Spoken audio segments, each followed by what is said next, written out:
Good morning, everybody. Blimey, everybody went quiet. Thank you for that. That's very kind of you. So I'm Stephen Harry, and my day job is I'm the Ambulance Commissioner for Wales. But what I'm also doing is I'm chairing the SARC Programme Board, which is why you've got me standing up here today, and which is why I'm chairing the session this morning. My apologies are a little late. You forget how bad the traffic in Cardiff is, don't you? Sat-nav says I'm going to be here 2 minutes before, but of course you start to panic, don't you, and all these sorts of things. So apologies, I'm a little bit late. So sorry about that. I've got a few sort of housekeeping things to go through. Hello, Andy.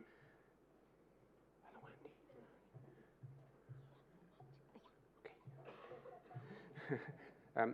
Andy knows I'm technically incompetent. I've got this sort of IT virus that follows me around. It's an intermittent and temporary thing. I never know when the damn thing's going to strike, but it will strike at some point or other. So she knows me too well, so thanks, Andy.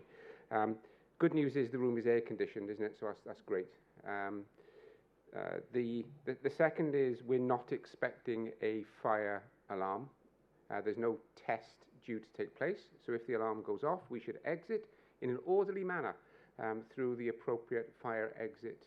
So I think it's through that door, and there's signs outside to allow us to exit out. We're recording the session, not because we want to sort of track you, but we think it's probably a good idea because we think there's an awful lot of good things going to be talked about during the day. So we're going to record the session. Now what that means is if you want to ask a question, what you're going to have to do is wait for a roving mic to come round. Not because you won't necessarily be able to hear each other in the room, but for recording purposes. If we've got the right mic, we can hear things.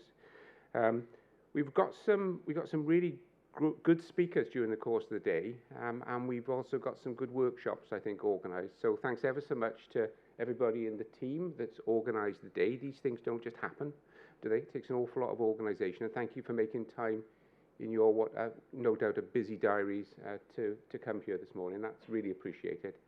We've got a good spread. This is a collaborative effort, what we're trying to do. We've got a good spread. So we've got people from health, people from police, people from third sector, people from specialist organisations who are all involved in helping us to try and improve and develop this service. So thanks ever so much for that. These things work best through networking, don't they? You get a lot by people talking to you, but they work best by networking. So please do catch up with colleagues and friends and acquaintances when we get a chance to break, and please make the most of the workshop sessions that we have organised as well. So enough of me. I'm going to call on our first speaker now. That's Joanna Robinson. Joanna is the National Advisor for Violence Against Women, Domestic Abuse and Sexual Violence within the Welsh Government. Very posh title. Joanna is going to talk to us about violence against women, domestic abuse and sexual violence. So without further ado, Joanna, thank you. That's fine, thank you. Morning, everyone. Lovely to see so many that I already know. So you already know that I'm Jo. And I'm many things, as well as being fortunate enough to be the National Advisor for Violence Against Women, Domestic Abuse and Sexual Violence. So I suppose a bit to start with, for those of you who don't know who I am and who I was before, because I've heard of many versions of who I was before this. I suppose talking about SARC and the Sexual Assault Services programme, I've been part of it for a number of jobs, actually, which is quite upsetting. So I started with it when I was in the Survivors Trust, and I think I joined a meeting and I asked about what about victims in this, and I'm hearing this and that. And I think at the time I was also a crisis worker in the SARC in Cardiff, and it was a couple of days after I'd seen a child, and it was one of the first children I'd ever seen in the SARC. And that child had what I would say would be probably one of the best experiences they could have, and it was because of the professionals around that child. And it was because that child was not able to kind of think about why they were there. They were on a bed, but that bed was a broom, and we were talking about Julia Donaldson's book. And I'm sure they had lots of things going on for them at that time, but they had their parents there who cared for them, they had professionals who were interested in them, and of course they should never have been there, but they were very lucky to have that at that time. The fact of the matter is they had to travel miles and miles and miles to get to that service. And that was devastating to see that child in the middle of the night would have to be brought in a blanket to that SARC. And we still have that now. We still have that, and we're going to have that for a very long time. So we have to continue together, don't we, as professionals, to make sure that those services are right. I also, at that time, did some survivor engagement about what could these services look like, and we talked about hub and spoke models and things like that. And again, I'm really sad to say we're still there and we're still talking about that. And I know there's a lot of people in this room who've worked really, really hard for that, and I'm really, really grateful. But the fact of the matter is it's still not good enough. We still can't guarantee that somebody's going to be seen by the person they should be seen by, at the time they should be seen, by the professionals who are there available for them, and that they will get the services they need to after this.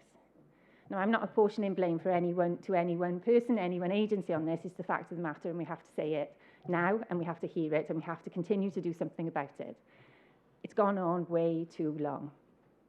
So as well as being part of the SARC, I've also managed victim services for Gwent Police. I've worked for Llamau for young people's services. I've worked with women exploited through sex work with Safer Wales. I've had a number of different jobs. I've worked overseas with women, and sexual violence has remained a constant through all of those things. Even when you think you're not working in sexual violence, you often are. So the young people that I worked with in Llamau that were coming into supported accommodation often had those experiences through their lives, but there was also that going on within their lives as they were there.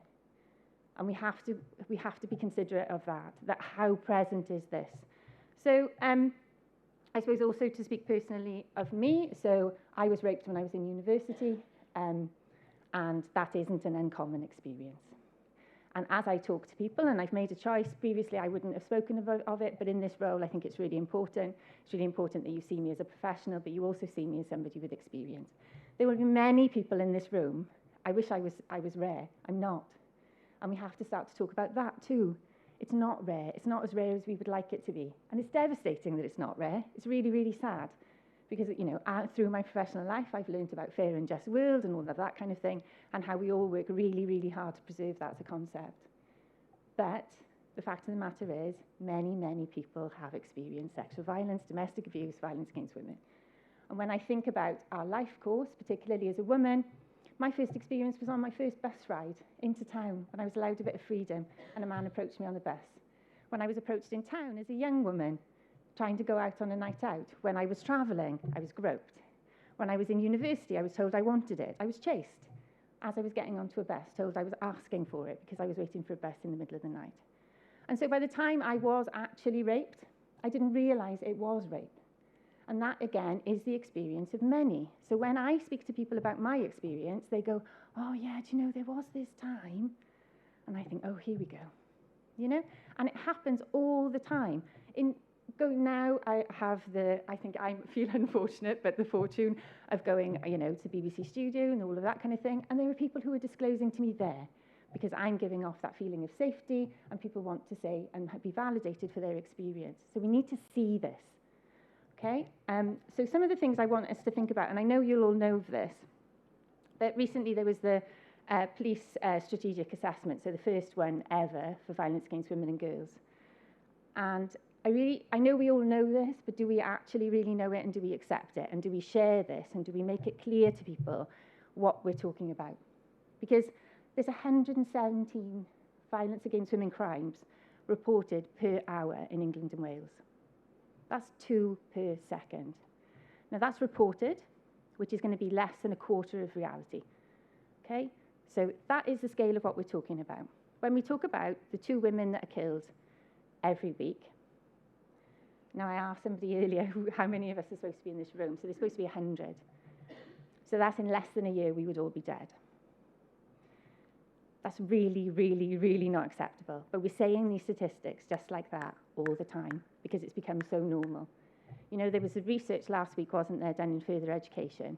Young women in our further education institutions feel that it is normal, so normal, they don't report sexual harassment. We're the same in schools, and girls don't report it because they don't feel heard. People don't go and say things because it has become so normal, and sometimes this means they don't even understand what they've experienced. We know that there are 2 children in every classroom who are likely to have experienced child sexual abuse. And that there are thousands of children each month identified across Wales through Operation Encompass affected by domestic abuse. Those children are victims themselves. It is now in law that we recognise them as such. But how many of these people are getting the services they need?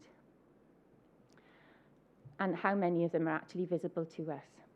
And I don't think they are. I don't think that we're seeing them. I don't think that we're hearing them. And we're definitely not giving them the services they need, not for the most part. And that's not to step away from the wonderful work that many people in this room are doing. But the fact of the matter is that is a small proportion of those that need it. And I know that all of the services are frustrated in the limitations of their service.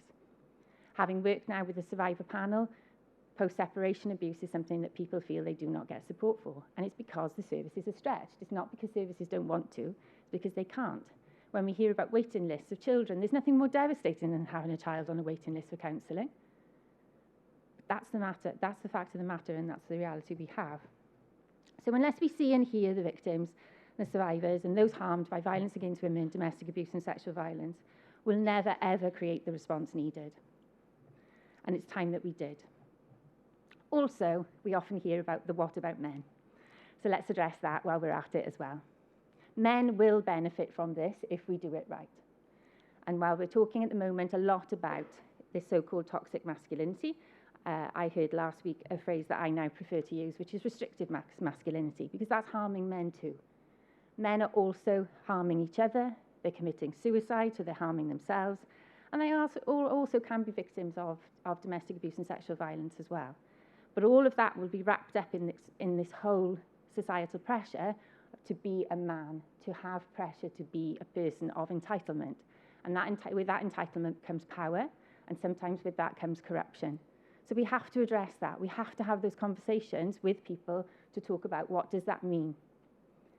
And we have to really start to think about what do we tell the men and boys about power and about control. And we have to challenge Andrew Tate in our lives where we don't want to talk about him, but we do have to because he's there and he's present. My son told me he hates feminists. There was nothing more devastating to me than to hear that. But I have to have that conversation with him because that's his reality. He's feeling put out about things. So, I want other people to talk to him about it because I'm his mum and I'm really boring. So we all need to help each other out on this, and we all need to have those healthy conversations that deal with some of this stuff and talk to kids about their reality. And also the harm they might feel that they're experiencing as a result of what we're talking about. So we talk about this being everyone's business, and then it ends up almost being nobody's business. So the stuff I'm going to talk about today about the violence against women's strategy and all of those things, sometimes we don't have the people in the room who should be there. We don't have the organisations represented. I'm sorry, I'm painting a really negative picture. There is hope at it because we keep trying and we keep asking people to come, and we're trying to create those spaces for it.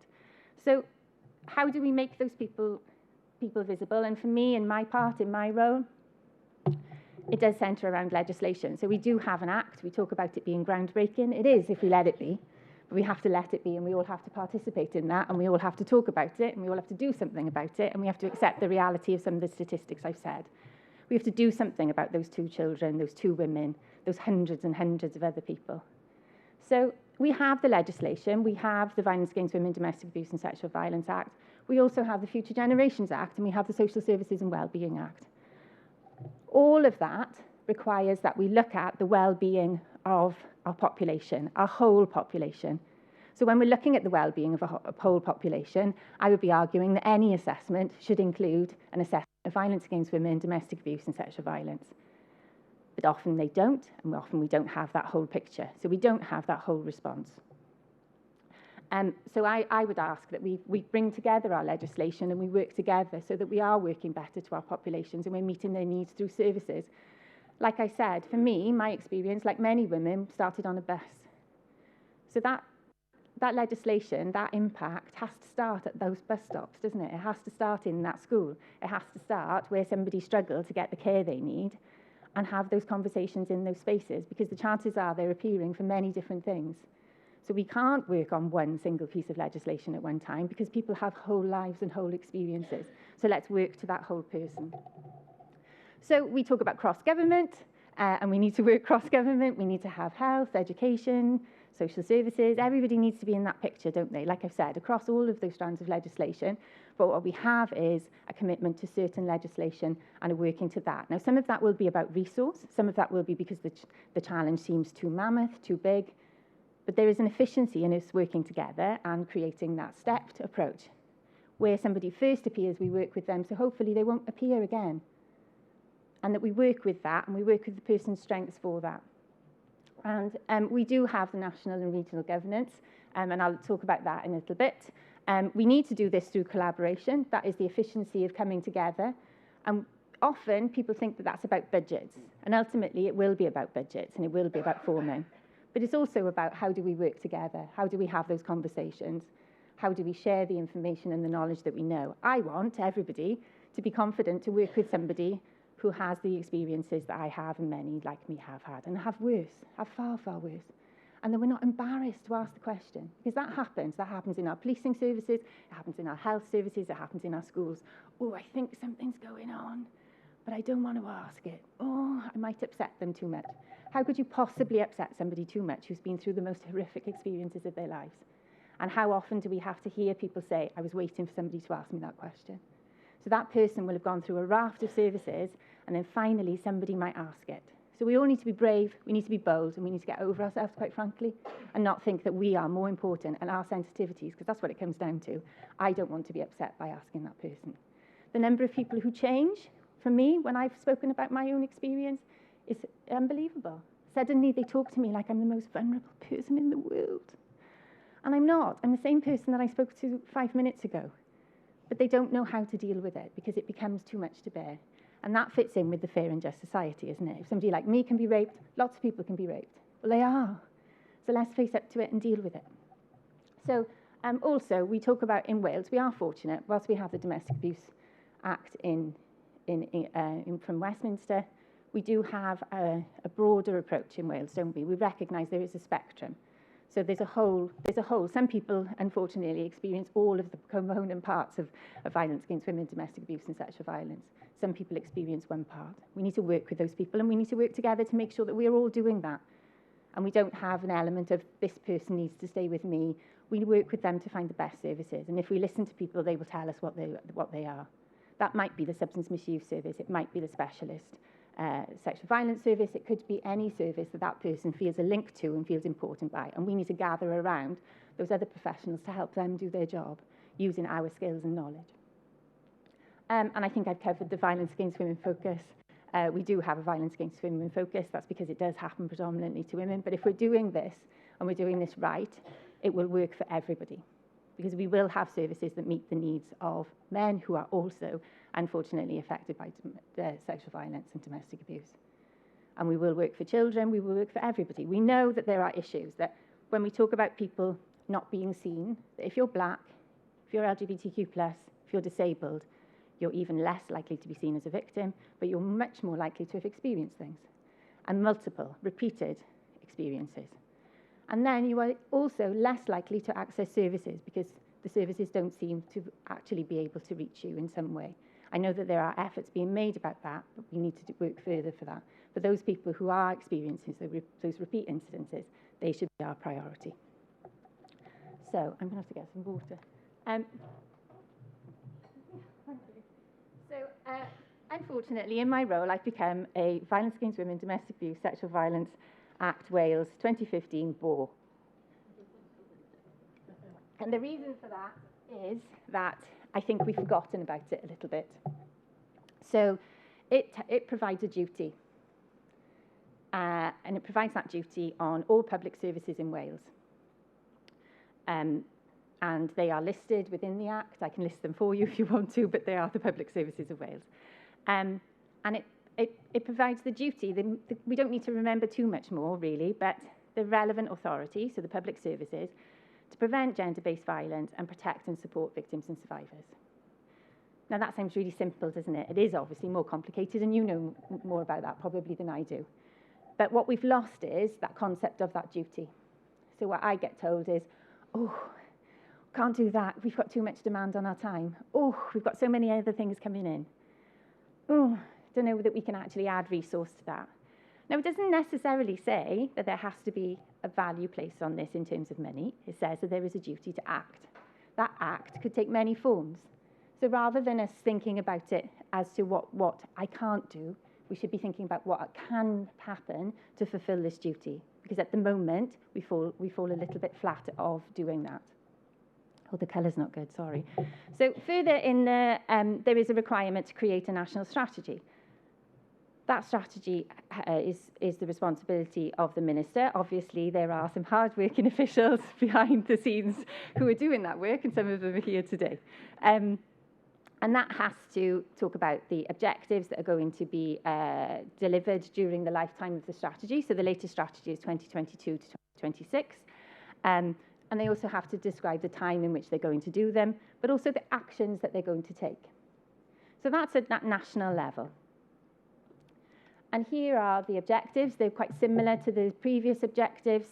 So we have around challenging public attitudes, which now we know is more important than ever. We see this all of the time around how normalised misogyny, sexism, sexual harassment, you know, it's in the news almost every day or every week at least at the moment, isn't it? That we need to increase the awareness around safe, equal and healthy relationships. And that should be positive, shouldn't it? We shouldn't be having a negative spin on all of these things. What does good look like for our young people? What does a healthy relationship look like? And we should be talking about that with children who have experienced sexual violence, because they have that right too. We shouldn't be assuming that forever after their lives are burdened by the sexual violence that they have experienced. It might be, but we can't talk to them in that way. We have to be positive. They have a right to the services because they have a right to life, and that we have a responsibility to fulfill that for them. But also for the adults who've experienced these things, they need that as well. And I know New Pathways have done some work around this, around helping people to understand about having intimate relationships afterwards. We need to think of these things for people. But also, obviously, in the broadest term, this is for all of us to understand. I'd like to live in a Wales where people know not to grope me in public. I'm sure you would all like the same. I'd like to know that I could be in a world where, you know, I don't have friends who say about all of the experiences they have online of who being told that they're asking for it, that they want it, and that they have to be careful. And that we have to phone a friend when we go on a night out. That we have to carry keys in our hands. That we don't know who the person is around the corner. Then when we're looking at Objective 3, obviously this is around the perpetration. We have to do something about the perpetration. We have to tackle, we have to manage, and some of that will be around working with those people in a way that addresses their own experiences and their own needs. And of course we have to do that. But please, can we not do that without saying the behaviour is wrong? And we can say that in an age-appropriate way, and we can say that in a risk-informed way. As we get further up the ladder with the people who are committing the highest offences, it has to become about the risks they present. It has to become about protecting people from further harm from that individual. That is very different, isn't it, to somebody who is who's 13 and who is doing some things that just need a bit of an understanding around. And we need to work in that way. But we should be having that broad spectrum of interventions so that things don't get worse, and that when somebody is making a mistake, they understand the mistake they've made, and we don't hold back from telling them that. But at the same time, yes, we address the needs that they have. We talk about making early intervention and prevention a priority. It's a challenge when you don't have money. I will talk about that one in money terms because we talk about it all of the time. And some of it is basic, some of it is key, isn't it? Like I've said, let's not be afraid. Let's not be afraid to talk about these things, you know. Let's talk about children's reality. Children, for young people today, when we think about things that they're experiencing, strangulation is normal for them in a sexual act. Hardcore porn is something that they have access to. Their understanding of relationships is very different to our own. Now, we might not want to face that, but it is true, and somebody's got to have those conversations with them. But also, we're talking much earlier, aren't we? We're working with when we talk about 2 children in every classroom, some of those children are really little. So what are we doing in those classroom spaces? And some of them won't experience something until much, much later. But what are we doing to set the scene for them around what healthy relationships looks like? What does safe touch look like? What does being kind to somebody look like? We don't have to talk about the hard stuff with them. We just don't need to shy away from the stuff that they can understand at the time they can understand it. But we also have to have the service that can work with people at that earliest opportunity, and we need to do more in that space. We have Ask and Act, so we do a lot around Objective 5. Relevant professionals are trained. We need to do a little bit more, I think, in understanding the spaces and places where victims and survivors are going. so that we can have those professionals trained more appropriately to meet the needs of those people. So Jo will know, she brought it to my attention. I've become somewhat obsessed again with women who are under 40 who are presenting in stroke clinic because they're likely to have been experienced non-fatal strangulation. So that's likely to be through so-called rough sex or in a domestic abuse setting. How many of those women will have been asked the question? How many of those women will be asked what's going on here? How many of those women will have been provided with the support they need after that? And how many of those women will end up being back in the clinic for the same thing, never being asked the question? And that will be across our services, but we need to identify those places where we haven't yet asked the question. We've got really good in maternity care, haven't we? There's some great initiatives in A&E, and all of that is really good. We need to look at those other spaces where people are. And then finally, we need to provide all victims with equal access to appropriately resourced, high-quality, needs-led, strength-based, intersectional and responsive services across Wales. That's a huge, huge task. So it's something that we need to chip away at in the lifetime of this strategy. We're not going to have solved it. I'm not being negative. I think we need to be realistic sometimes because otherwise we stop trying because we're not going to get to the end point.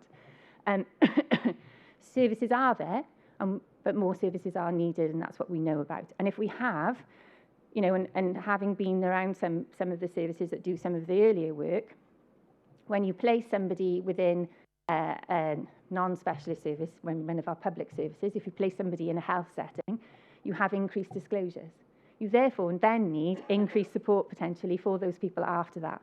So sometimes we're missing, aren't we, the connections in our system, so that when we're identifying earlier, we're providing those responses earlier, we need to have those responses ready. And those responses need to be varied to meet the needs of that individual. So there's a lot of work to be done. And as I've said, we do need to see the people that we aren't yet seeing. So the black and minoritized women, LGBTQ plus people, the disabled women, we are not seeing them yet in any of our services as we would like to, I think we can safely say. And we need to work out what that lack of connection is. So in terms of governance, Blueprint, and some of my colleagues in the room might groan at Blueprint. So this is our delivery model. We all have a different name for what it is, I think. I call it our delivery framework. So we have a partnership board which is chaired by Minister Jane Hutt and PCC David Llewellyn. And that there we should have the most senior representation of our public services and those who are committed. So when we talk about collaboration, we are very fortunate in Wales that we have great partnerships. So we have the devolved and reserved matters, don't we? And we have our policing and criminal justice partners willing and available at the table. And sometimes more so than some of the public services that should be there, if we're honest. So at that board, we should be having the most senior decisions, the direction that we need, the unblocking. And we have had some of that, and I'm sure there's more of that to come. Then we go down to the programme board, which oversees the work of the work streams underneath it. So you can see that we have 6 work streams. So gender-based harassment in all public spaces. Again, this is my interpretation, but I think of this as being our kind of earlier intervention. This is where we're doing the whole society work. Because if we're talking about public spaces, we're talking about our whole population, aren't we? At some point, pretty much everybody's out in public, and that's where we see things happening, and that's where we see things going on, and where people have some of their earlier experiences. And this is where we think about, if we think about the life pathway of a young woman into old adulthood, it's where she's going to have some of her earlier experiences. And it's where there's going to be exposure, and where there is maybe in school, she has an experience, and then she leaves school, and she also has something experienced on the street, and then things go on, and her life builds with all of these experiences. And it will happen, you know, time and time and time again. So obviously, we've all heard loads and loads and loads about workplace harassment. So, you know, again, this is something that's being publicised all of the time, of the issues of work. I think it's interesting that now it's coming out. Because all of these issues have been around for a very, very long time. We do have sexualised cultures, we do have misogyny, we do have male-dominated hierarchies. All of these things have happened before, all of these issues have happened before. And when I sit in any space, people will be able to say about the decades of history of this. But it's good that it's coming out now, isn't it? It's good that people are being forced to do something about it, and something, you know, that we know that it would be beneficial to any leader in any organisation at the moment would for them to be doing, I think, something along the name of it is a culture review. So do some housekeeping, have a look at what's going on, and then do some things to address it. I think I've been really inspired by a survivor-led piece of work in our ambulance service, which is dealing with workplace harassment. They've really, really worked with a person at the centre who's had the experience and formed around that. And they've had some of those challenging conversations and talked about what does it all look like?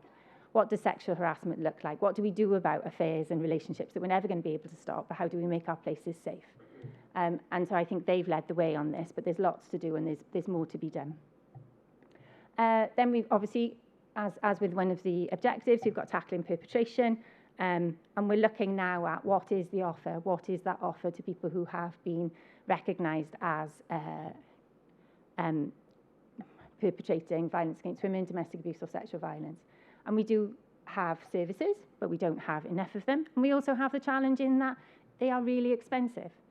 And when we're working with perpetrators, we also need to understand that there is a huge drop-off because not everybody wants to hold their hand up, surprisingly, to say, yes, me, I'm doing this stuff. So it's a really, really challenging service to be able to deliver. And some of these things we have to accept that in our efforts to make things better, we are going to have failures that we will learn from. And that shouldn't be something that we then stop or we carry on doing because we can't say that it didn't work. We learn from that and we develop and we continue. Then we have a sustainable whole system approach. So here we are talking exactly that, the whole system. So when somebody comes into any service at any point with an experience, is that service going to meet their need in some way? And are they going to be able to help them navigate to further support services if they need them? Is that person going to have a safe reception? Are they going to be able to disclose at a time that suits them? So somebody might take 4 or 5 times before they actually say, yes, this is happening to me. But they will have built up confidence in all of us collectively because we will have all asked it, we will have all been sensitive, we will have all been caring, and that person will be confident that there will be support for them. To me, in simple terms, that's what a whole system approach means. But it also means working around that person. So if they have children, their needs are met. If there are housing needs, those needs are met. If they have got substance misuse issues, we work with them around that. But that person gets everything they need from our services. And that is emotionally, practically, psychologically, all of those things. And if they've got health needs, that we meet those too. Then we have our final 2, which are around actual people, I suppose, in thematic. So we have older people and children and young people.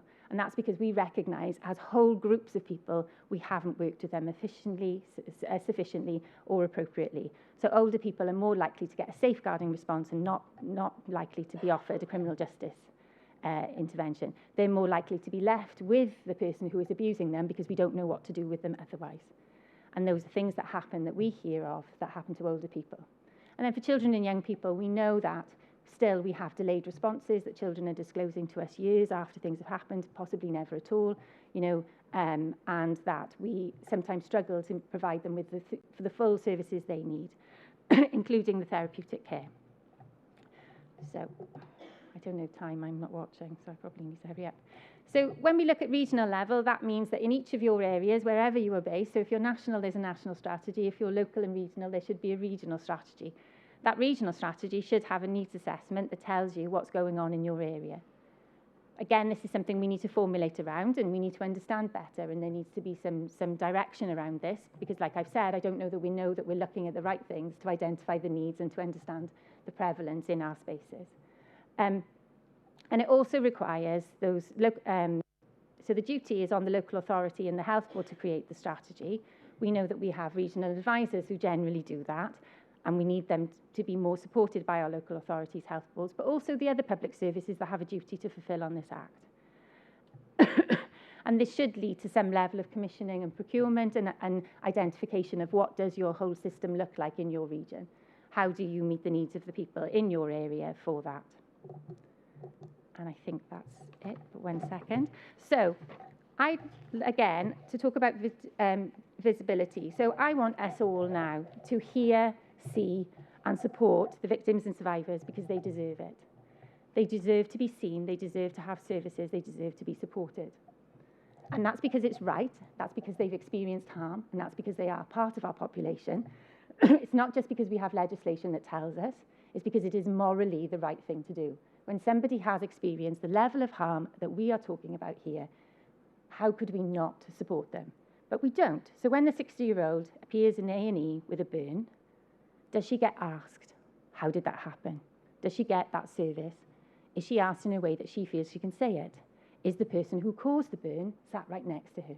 Do we create that space for it to happen? Or do we assume, because she's 60, that these things happen and we don't see it for what it is?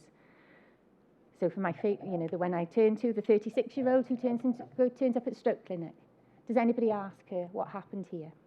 Chances are, again, they don't. The 28-year-old woman who's in the sexual health clinic, does anybody ask her what happened? She's worried about having an STD. She seems awfully stressed and can't quite work out why, because she has a partner, but she's too scared to say, I was raped.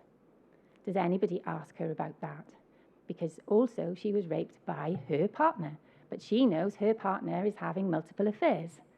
And that's really embarrassing to say. It's really embarrassing to say you're raped by the person who loves you, and it's really embarrassing to say that that person disrespects you that much that they would do those things. And then the 15-year-old who's in CAMS for self-harm. He was online exploring his sexuality, and he was groomed and brought in, and then he was abused. And he was further exploited by so-called sextortion. Does anybody ask him, why is he doing that? Or do we assume that there's so many issues for children in COVID right now that it's probably something like that, and do we go past it? So those are all those things, and I know lots of the people in this room today are asking those questions, and you're working with people when they haven't been asked those questions before. So how do we encourage our colleagues, our partners in the wider world to be brave to ask these things so that we see these people, we hear them, and we then support them? Thank you.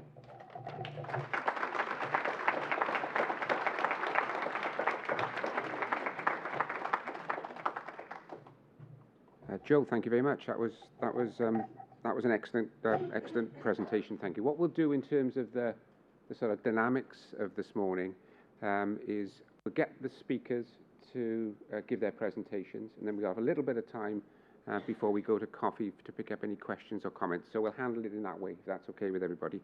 So without further ado, another Joe, Joe Williams, who's the Programme Director for the Welsh Sexual Assault Services Programme, and she's going to give us an overview of the programme. Thanks, Joe.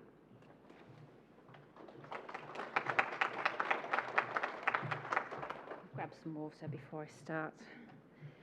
So morning everyone, and just a massive thank you to everybody here today. Some faces I recognise from last year and over the last 2 years that I've been working on this programme. So yeah, thank you everyone for coming, and it's lovely to see you all. Some of what I'm going to say is old news to some of you, so I'm going to give you a little bit of an overview of the programme and where we've got to, where we've come from and where we've got to. Some of you are aware, but I know there's faces and people here who aren't as aware of the programme and what we do, so I'm just going to run through that today. So what are we here to do? So we're the Welsh Sexual Assault Services Programme. Why are we here? What are we doing? So basically, our aim is to deliver sexual assault services across Wales that are person-centred, that are looking at the health and well-being needs of the population, and then also looking at creating the best outcomes for victims and survivors. It's a health-led programme, but is a multi-agency partnership programme. So we're working with the police, and also with other key stakeholders such as Welsh Government, third sector, and other providers to make sure that we're keeping the victim's voice in the centre of everything that we do. Now, the programme has been going a while, as Joe alluded to. So it started with a review back in 2014 by Welsh Government that was looking at the provision of sexual assault services across Wales. From this review came a number of recommendations, which led to a programme of work and an agreed regional model, which was South Wales focused for an implementation of a new model across South Wales. North Wales was included in the original review, but at that time, North Wales' services were functioning in such a way that they didn't feel that they needed to be included in part of the new regional model. Times have changed, so I'm really pleased to say that North Wales now are part of our All Wales Sexual Assault Services programme. But so they've come on now in the past 2 years. So 2019, our programme had a little bit of a pause, and that was due to COVID and the then programme director leaving. And it kind of started back up again in 2021, which is when I came into post, and that's when we reformed, looked where we were. We had some new legislation that we needed to deal with, which was around ISO accreditation, and there was also an opportunity then to look at an all Wales service and ensure that North Wales were part of the delivery and the modelling that we were going to be looking at to deliver services, so that there was parity then across Wales. So that's who we are and where we've come from. So just to talk a little bit about the model that we're looking to develop, and we are developing across South Wales. Again, this is South Wales centric. So it was agreed in 2019 that we would develop a hub and spoke model across Wales. So a hub would be where victim survivors went to for that acute care that they needed. So that would be around the forensic medical examinations, looking at their health needs. So this is when they're within the forensic window. They would have a health needs assessment. They would also have any referrals to local follow-up. So the hubs across South Wales are in Cardiff, Swansea, and Aberystwyth. They're for adults, so that's the over 13s at the moment. We will be moving to post-16s as part of the new paediatric model that we're looking at. And Cardiff and Swansea will be the paediatric hubs. Currently, the paediatric hub is in Cardiff only, but we are now developing a second hub in South Wales for paediatrics. The spokes then, so there will be an additional 4 spokes, some of which are the current SARCs that are providing the acute services, and they are for ongoing care. So they can be for immediate care, but it's for those survivors or victims who are outside of the forensic window, so they can't have the forensic medical examination. They also are going to be providing, there'll be ISVA support there'll be counselling support there, and there will be the crisis workers. They are in Carmarthen, Risca, Merthyr, and Newtown. But just to say as well, so the hubs will also act as spokes. So the hubs will include all the spoke services, as well as the spokes, which will be more local. The North Wales is centralised in Colwyn Bay in the Amethyst Centre, and that's where the acute services and the children's services are going to continue to be provided, with support then with counselling services in the east and the west as well, that's provided through third sector. So that's the model that we're looking to, that we are in the process of rolling out across South Wales. Some of the key milestones that we are working towards and have achieved. So in February of this year, the Merthyr acute services transferred across to Cardiff. So now all victims who would have accessed Merthyr for their forensic medical examination are going to the Cardiff SARC. By September, we are looking to move. I've got to be careful of my language. We're not closing any SARCs. We're moving the acute services from SARCs into the hubs. So Carmarthen and Newtown acute cases will transfer across to Bow Street and Swansea, depending on where the victim survivor wants to go and where they live. And at the same time, Risca Acute Services will also transfer across to Cardiff, and that's by September. So those are the deadlines we're working towards. We haven't got fixed dates yet, but we're hoping to get them. So by the end of September, all of the spokes will have transferred into the hubs for their acute cases. and that's to meet the ISO accreditation deadline. So we are, I'm looking at Sarah now, so we are working really hard to achieve ISO accreditation, which I'll come on to a little bit later and explain a little bit about what that is and why we're doing it.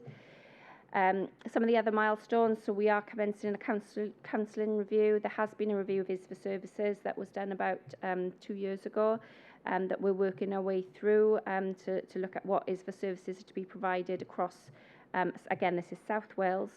The counselling review is an all Wales counselling review that we're going to be doing with Traumatic Stress Wales, and I'll talk to you a little bit more about that later.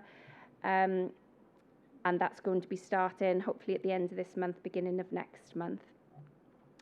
Some of the other key milestones that we're working towards, and that's over the next couple of years, is the opening of our Swansea Paediatric Hub. So there's work ongoing at the moment to develop the Swansea Paediatric Service, and we're working with providers and the health boards in Swansea and West Wales to ensure that we've got a service there to provide the acute for children, and that is looking to go up to the 16th birthday, whereas currently it's 13. Some further deadlines, we're going to be opening a new SARC in Aberystwyth. It's currently in Bow Street, which is attached to a care home. If for those of you who aren't familiar, it's kind of on the back of a care home.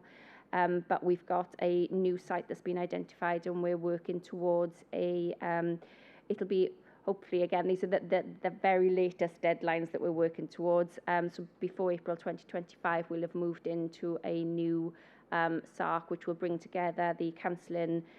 Currently, the counselling and the acute services are separate within Aberystwyth. So it'll bring them all into one building, and we'll have a hub based in the new building in Aberystwyth. And the final one is the commissioning framework, which we're working our way through now.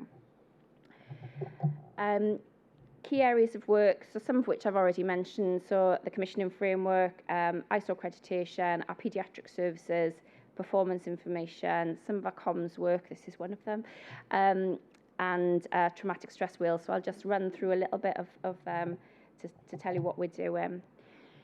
So commissioning framework, so we're looking to jointly commission services between police and health, and the model that we're using is a CareMore model, and I know Joe mentioned the Welsh Ambulance, and Stephen's from Welsh Ambulance, but we're going to be using a tried and tested Welsh Ambulance framework, which is CareMore.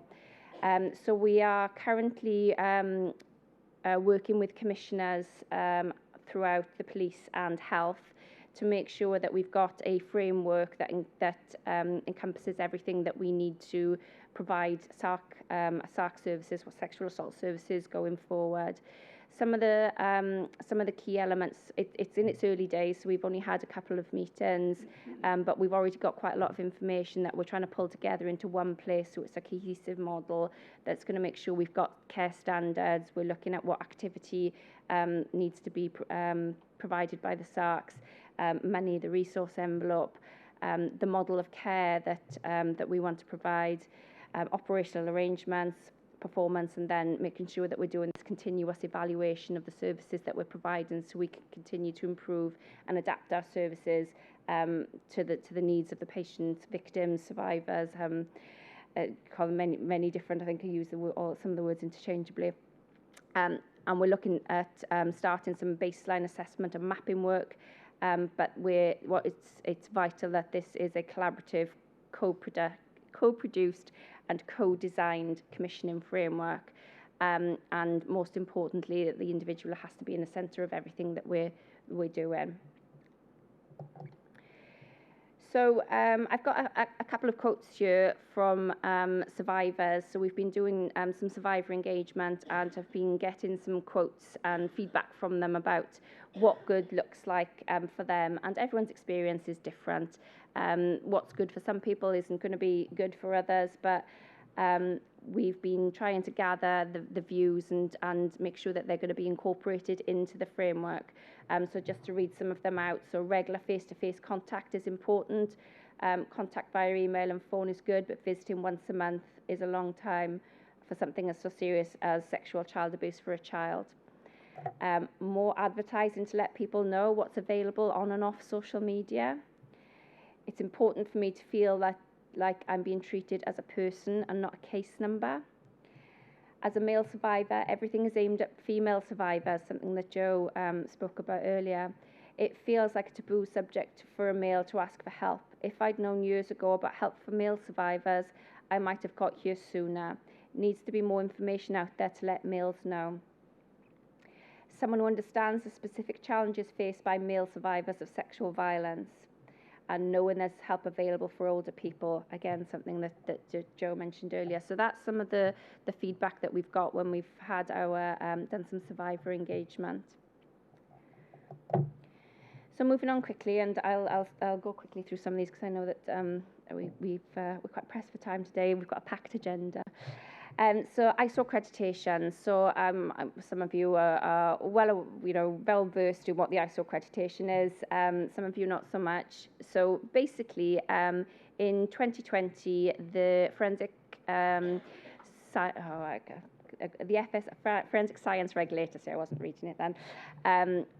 Set expectations for standards that were to be met by all SARCs, and this was following errors and miscarriages of justice that had been brought up via through the courts and through the criminal justice system. So it was determined by the FSR, working with UCAS, or the UK Accreditation Service, that we had to accredit our SARCs to an ISO standard by October 2023. So this is what we've been working towards, and this is part of what the hub and spoke model is based on. So our acute SARCs have to be ISO accredited. So there are the 4 SARCs across Wales, which are the hubs, and they have to meet certain specifications in order, which are around the facilities that are available. It's to do with forensic cleaning, making sure that evidence is preserved, its storage and standards, and the way that those who are within the services use the facilities to make sure that all the standards are adhered to. So there has been a lot, and I think that underestimates the amount of work that's been going on, a massive amount of work that's been going on across Wales to make sure that our SARCs comply with these standards, which will give the best chances then, or the best evidence for victims when they go to court, if they have forensic evidence that needs to be used in the court, in the criminal justice system, because their evidence will come from an ISO accredited service. So that's just skirting over that a little bit. Paediatric services. So we've been doing a lot of work with paediatric services, and some of you here today attended our, so it was the first ever Royal College of Paediatrics Child Sexual Assault and Forensic Examination course, which we held here in, actually in this facility in April 2023, and some of you were attended it, which was for clinicians. It was for consultants, doctors, and we also had a forensic nurse examiner, Lindsay, I'm not sure if Lindsay's here, who also attended the course. So there were 24 delegates from Wales, and we had all of the health boards represented, which was fantastic. We also have a working group that's looking at paediatric services solely, and we are looking at how we provide the regional services across South Wales, and also the services in North Wales, and that's both around the acute service provision and the historic service provision. So for children who have had historic sexual abuse, it's making sure that the examinations are available for them, and available in a timely way if they are needed. Not many to go. You'll be glad to know. So one of the things that we thought was very important, and as part of the commissioning framework, was to get performance information. So performance information has always been collected for SARCs, but it's never been collected in exactly the same way because of the different providers that we've got, the different systems that they use to collect the information. So we thought it was really important that we get an all Wales picture of what activity is going on across Wales.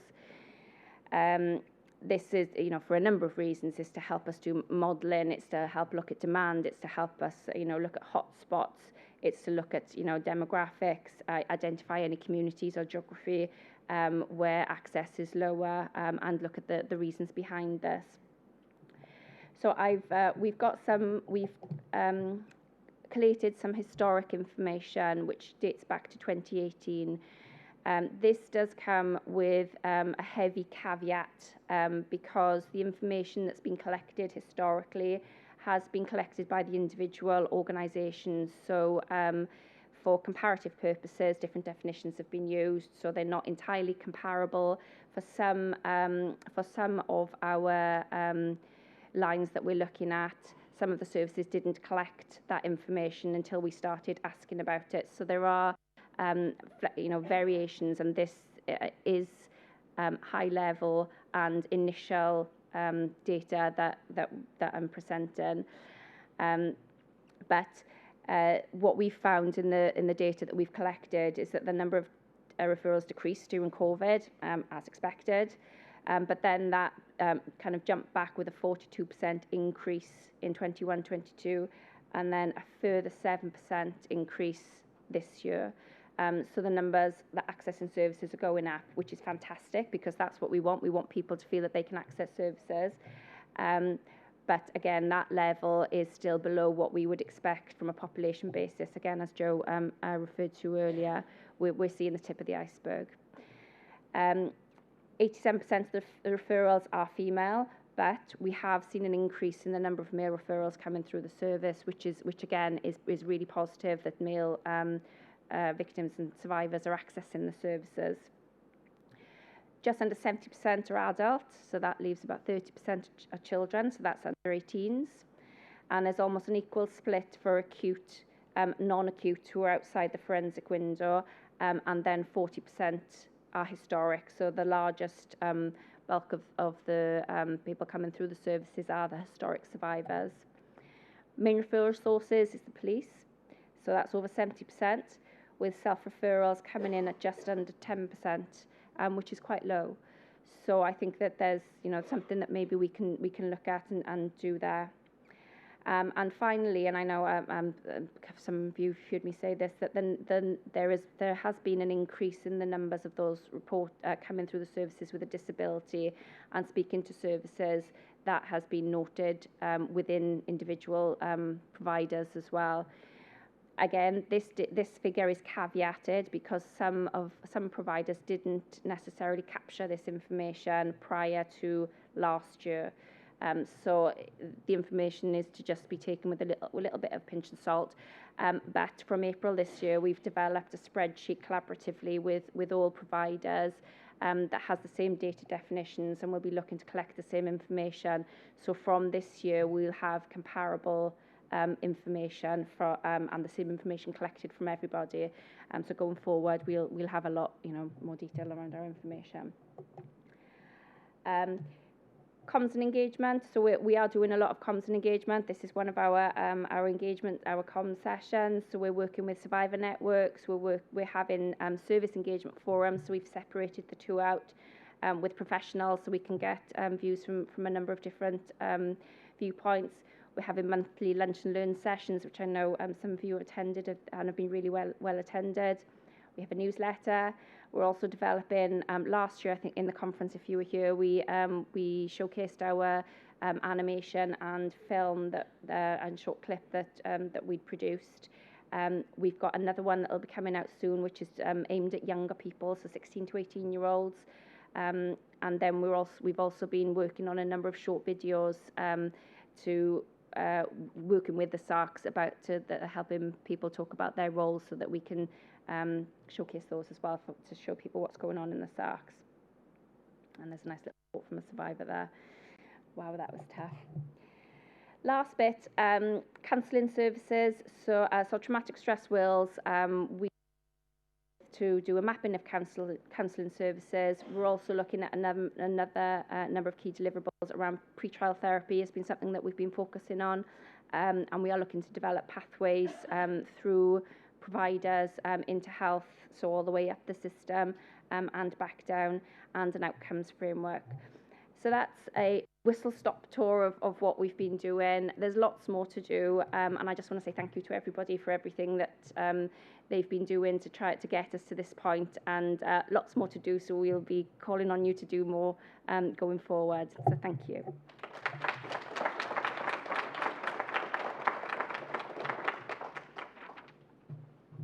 Joe, thank you very much.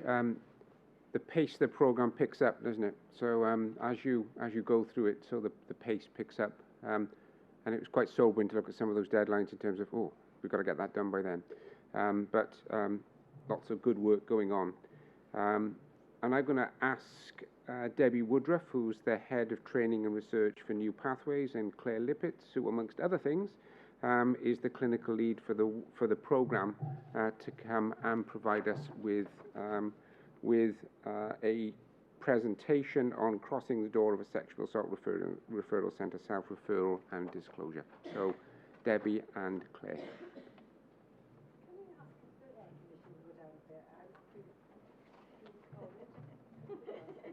I was just thinking it's just the right temperature. And then it cools a little bit.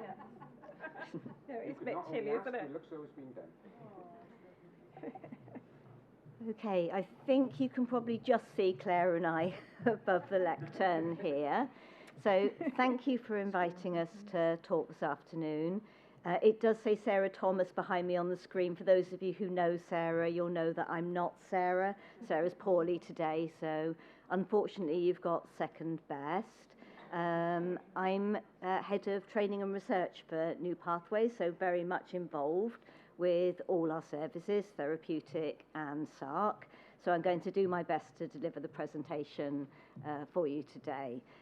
In terms of New Pathways, I'm guessing lots of you know us and know us well. For those of you who don't, we cover Mid West and South Wales and provide therapeutic and SARC services and training services across the UK. And for anyone who wants to train to be a counsellor, I'd recommend it. We also have a counselling college as well that supports people to develop from their right at the beginning stages of becoming a counsellor to a diploma in trauma counselling. So there are a little bit of advertising for the training college there. And I'll get my colleague to introduce herself. Hello, my name's Claire Lippitz. I'm clinical lead for adults, a role that I share with Helen Munro, who's also here for Welsh Sexual Assault Services. In my spare time, I'm a forensic medical examiner, and therefore I'm a private contractor to Headley Gwent, and I'm also, my jobbing NHS role is in an Iron Bevan. So although I like to think I don't have a conflict of interest, I think I have a massive conflict of interest. I've got a huge agenda on providing better sexual assault services for women. And obviously, because I can't do this work, forensic work within the NHS at the moment due to legal restraints, I do have an external income from examining people who've been sexually assaulted. Thank you, Claire. Okay, a couple of slides. Now, I think we all come from different backgrounds. Now, most of you are going to be very familiar with these next couple of slides, so I'm going to put them up fairly briefly.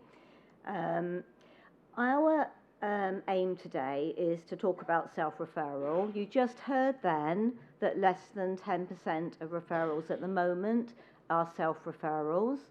We would like to increase that. So what we're going to be looking at is self-referrals, what they are, how we work with self-referrals, and how we support and manage those disclosures, which are often some of the first disclosures that people make.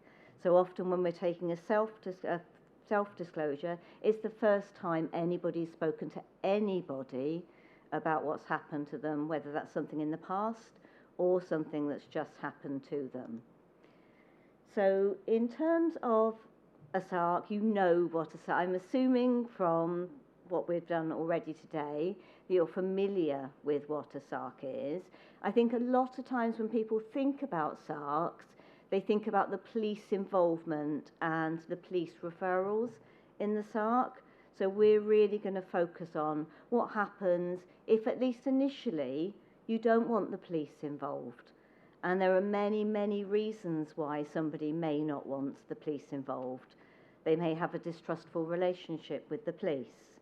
They may have, or most likely, are to have been abused by somebody they know, somebody they love, somebody they don't want to get into trouble. They may feel a lot of guilt, shame, and self-blame from what's preceded the assault, and worry about the judgment of others. So people will come as a self-referral for many, many different reasons. We work across the board with sexual violence across all genders and all ages, but we also work with people who are thinking of reporting. So often when people come to us, they don't know if they want to report or not. They're really considering their options, they're scared, they're frightened, they may not understand what their choices are. So I'll give you an example. I picked up the phone once to a woman in her early 60s. She'd been dating on dating apps. She was widowed, very keen that her adult children didn't know that she was dating. She met somebody via a dating app and he raped her. She rang us because she was the only second person she'd ever slept with. She rang us because she was petrified that she might have an STI. She didn't know what to do. She was just frightened. But the last thing on earth she wanted was the police or anybody else knowing. Actually, when we worked with her for some time, she made a different choice around that. And there was obviously some concerns around other people being at risk in that situation. But that's not uncommon. Another time I picked the phone up at work, it was a 16-year-old girl who said, "I've been raped by my brother." Okay, so immediately we've got some issues around safeguarding, but also around her immediate safety and getting her the support and help that she wanted. Those are the types of self-referrals that we take. Those are the sorts of reasons why people might contact us instead of contacting the police. So the first person that the person may speak to might be someone like myself, who has occasionally done the role of the crisis worker. Most people in New Pathways have done most roles over the time. And I think if we're teaching other people, and that's my role, I need to know those roles really well. And I need to really understand the client experience. What's that like for them? Because if I'm helping somebody else help them, I need to understand what is it they need. So the first thing that the crisis worker might do is provide that initial information. Where are you? Are you safe? Is anybody else with you? Are you physically hurt? Do you need medical attention? Now that call might come in at 2, 3 in the morning. We need to make sure there's the immediate kind of risk and needs intervention there. Building that initial rapport. This is who I am, this is who we are, names, etc. And then looking at, helping people think about some of their choices. Do they want to come up to the SARC? Do they want to, what do they know about SARC? So what would happen if they did choose to come up to the SARC? What might they need to bring with them? So is there clothing that they've worn and now taken off? How do they store it forensically so that they can bring that to us? Is there any other objects that anybody else has touched? Anything else that they need to kind of bring with them? Have they had a shower? Is it possible maybe not to have a shower at this point, just to come straight up to us? How are they going to get there? So we've taken a self-referral from Mid Wales before, where somebody's in a really remote place, no transport, no money. So we'll pay for a taxi, get a taxi out to them, make sure it's the right taxi as well, because the last thing the person wants to do potentially is get in a taxi with a male driver 2, 3 in the morning in a remote area and travel quite a way, usually, to get to one of our SARCs in maybe Newtown or Aberystwyth, for example. So we can make sure that they get there. So when they do get there, the crisis worker is going to need to explain their role. They're not a medic. They're not part of the police. They're independent. They're just there to support them through any process, to help them make the right choices at that time for themselves, to maybe take early evidence at that point, a little mouth swab, wee sample, and then a cup of tea for somebody. Other might be that they're starving hungry as well, so pot noodles, snacks, etc. But the main thing is to help that person feel at ease, to relax their trauma response enough to be able to make an informed decision about what they might want to happen next. Do they want us to contact the forensic medical examiner if they haven't made that decision already? We would have already asked questions around the basics, the what, the where, because we need that little bit of information, because if the person then wants somebody like Claire involved, and I've worked with Claire in the SARC before, so they'd be very lucky if they had Claire, but if they do want that, then I need to know enough information to be able to talk to the FME about whether an examination is the right thing, what's the best thing to do for that person. So if they are in the SARC, it might be that we need to be saying to them who's around at that time. Who else might they hear in the background? Do they want to have a little look round the SARC to see what it is? It might be the person's been held captive. Well, the last thing you want to do is kind of make them feel captive. You want to say what's behind each door. Let them just have a little look around, which I have had that in the middle of the night before. You want to really consider your approach to that person so that they know you can hear no judgment in your voice and no pressure to make a decision one way or another. Because it's really important that that person, when all their control perhaps has been taken away from them, can make the choice about what happens next. They know they can stop the process at any time. They can change their mind. If they do have an examination, then we can go into the examination room with them. We will chaperone the FME. They can have someone at the head end of the bed with them. They need to know that if they want to leave, whenever they want to leave, that's fine. If they don't want to have bloods taken, if there's something they don't want, or a part of an examination they don't want, and that's, the FME will be doing that work with them too. So giving as much choice and control. We will support them through the forensic medical examination. Obviously, if there are no police involved, then we'll be supporting taking the samples, and we've got the fridges, dry storage areas to store those samples. And I'm going to pass over to Claire in a minute because I'm aware we're a little short of time today. But also we're there afterwards, which is the lovely bits of it I really enjoy, to forensically clean and DNA sweep the SARC afterwards. So we spend a lot of time afterwards doing a very, very thorough DNA clean of the SARC. So with a crisis worker, when we go out, we've got clothes we would only wear in the SARC, shoes we'd only wear in the SARC, usually trousers with no pockets, hair tied back, not too much makeup, or a little tiny bit of makeup in the middle of the night I always think is wise, not to scare anybody, but hair tied back, etc. We keep ourselves as forensically secure as possible.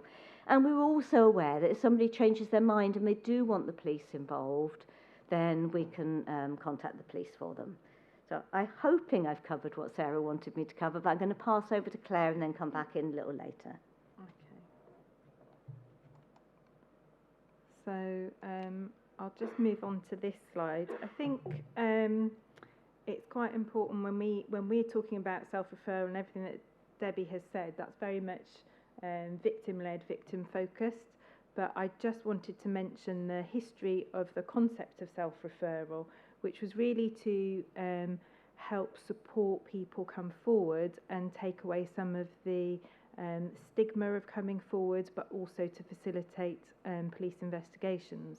And there was a big move from police forces to encourage this and to invest in this happening, because they had an interest, given their poor statistics, on actually securing rape convictions. And one of the issues was that there was very rarely any evidence. I think we've shown over the last 10 years, definitely more than a decade, that self-referral doesn't do those things. So it is really important that it's victim-led. Having said that, I think it's important to acknowledge the pressure that self-referral can bring to services and agencies as we work with each other, because we're not here to do this for the public interest, and there's very much a pressure on victims sometimes that they're doing it for the public interest, and victims hold that, and it's not for them. If that's their motivation, that's fine, because we all know that somebody doesn't offend just the once, but it's not to put that on victims of sexual assault. And there have been some really, really high tension cases, I think, that have helped with conviction, because sometimes if forensic evidence is pursued with consent, it then opens the Pandora's box for the victim. There was quite a famous case of a serial rapist and murderer on the M25, and the original DNA identification was on victims, and then there was a review of a self-referral with forensic, and they got a hit that matched. And then the pressure on the SARC to engage with the victim was huge. In fact, it did secure a conviction, but not that particular offence was disclosed to the police to allow the use of that DNA hit, but that wasn't part of the charge. So we need to be aware of why we're doing it. Obviously, everything that Debbie has said is absolutely victim focused, and sometimes I think the difficulty in making this decision is that although it secures evidence, it's time limited, it's 2 years. In Scotland, it's 26 months to allow a bit of time to consult with the victim and trace the victim if evidence is going to be destroyed. But it doesn't allow for a full investigation either, unless it's disclosed, because the police don't know. So all the other peripheral evidence about where somebody was at a particular time doesn't get collected. So even if it's taken forward, by virtue of the fact that it's historic, it does make police work much harder. In terms of who reports, self-referral is low, and there's one study from St Mary's about a group of self-referrals, and they don't differ very much in the demographic and characteristics of people who are referred by the police. But it's interesting that there are quite a lot of rape myths that are held by everybody, by us, by people who present having been sexually assaulted, and as a society we hold those. So there is an opportunity to challenge rape myths, because a lot of people who present because they have a particular health need, or they feel that there's nothing to show, but they still have a health need. So they might reason that, well, there's no point me telling the police because nobody's going to believe me because it was done on a date. So there were all those opportunities to challenge the rape myths and to tell people that actually, yes, your allegation will be taken seriously and this will be investigated as a crime. I often say to victims, rape has a category for the police on how serious it is, and it's just as serious as a murder. And people are, really? And I say, yeah, this presses a button for the police that they do kick into action and they do something. And there's a realisation there for victims. So the consent for the examination is particularly complicated, I think, and explaining the limits of confidentiality. The storage of samples, as I said, is 2 years, and image collection is something that is fraught with anxiety at the best of times, but can be very useful. And SARCs, in most cases, have undertaken to support secure storage of images. In terms of a statement, as best practice, we should write a statement at the time, even though we're not asked for it, because it's always very difficult to remember cases. And unfortunately, at my stage of life, it's difficult to remember the shopping list, never mind who I saw last time I was on call. So actually we do that. It does take quite a lot of time though, but that would be ready within the notes.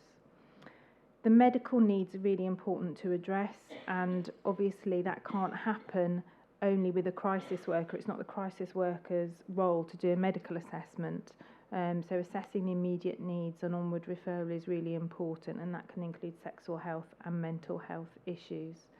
And there are many challenges in terms of how we then bring cases to peer review. I've always shared self-referral cases because I feel like there's almost no support for me professionally, and that anonymous sharing is really important.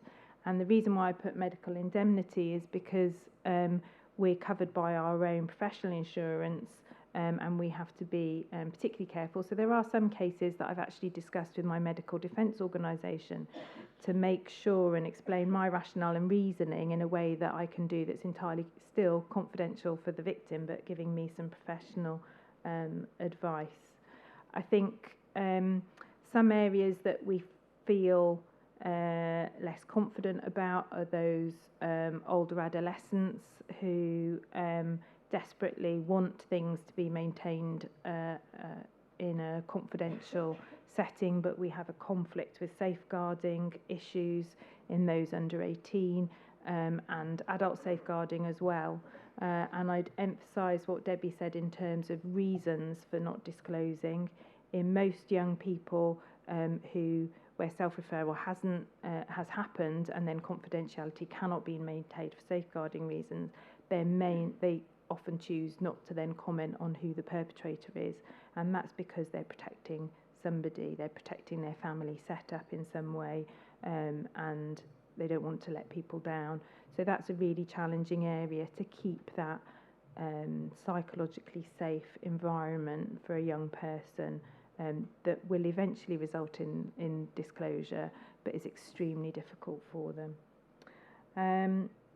I think with the ISO accreditation, that actually strengthens the quality of samples.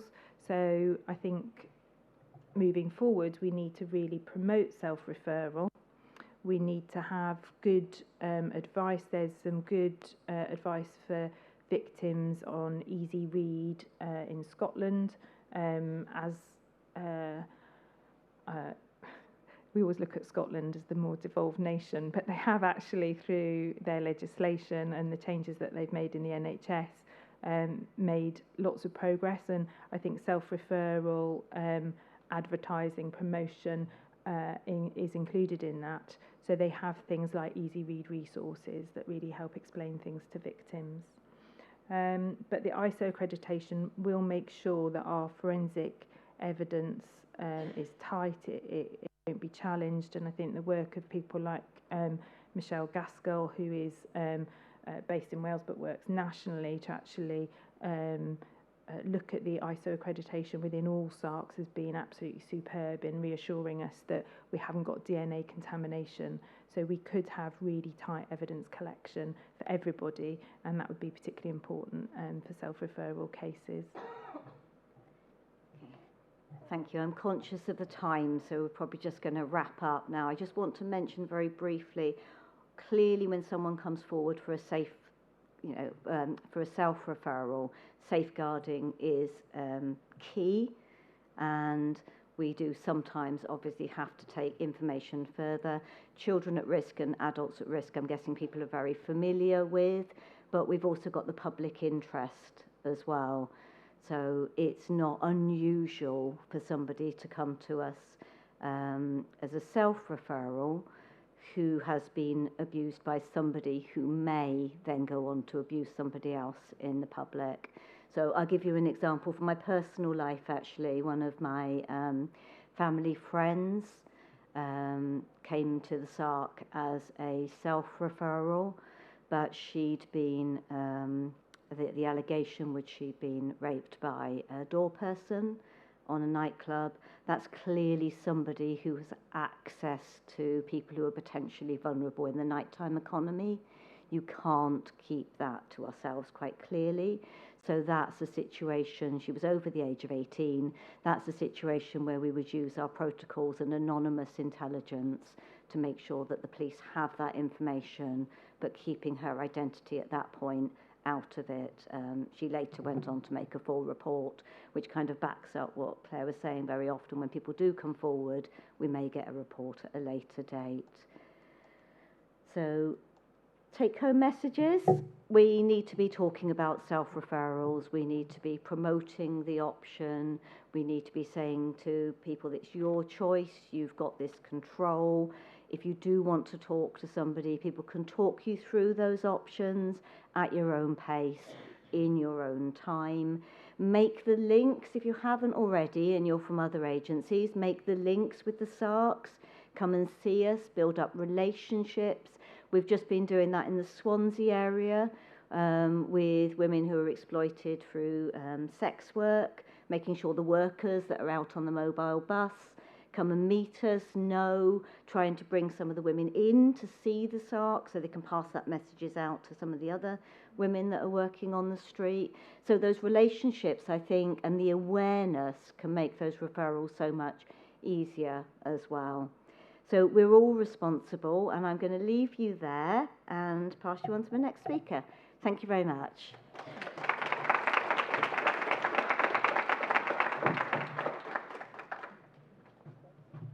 Debbie, Claire, thank you very much. Very informative and insightful presentation, so thank you very much for that. I'm now going to ask Andrew Bartholomew, who's a Detective Chief Inspector with Gwent Police in the Public Protection Department, to provide us with a presentation on taking the decision to report, improving the policing approach to investigating rape and sexual offences. Andrew.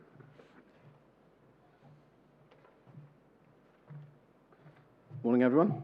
I'm hoping you'll find this a bit more interesting than the one my daughter gave me a couple of weeks ago. She asked my wife and myself to sit down in the living room because she wanted to give us a PowerPoint presentation on why she was entitled to have an ear piercing. To her credit, it included the costs, the risks, and the mitigation, believe it or not.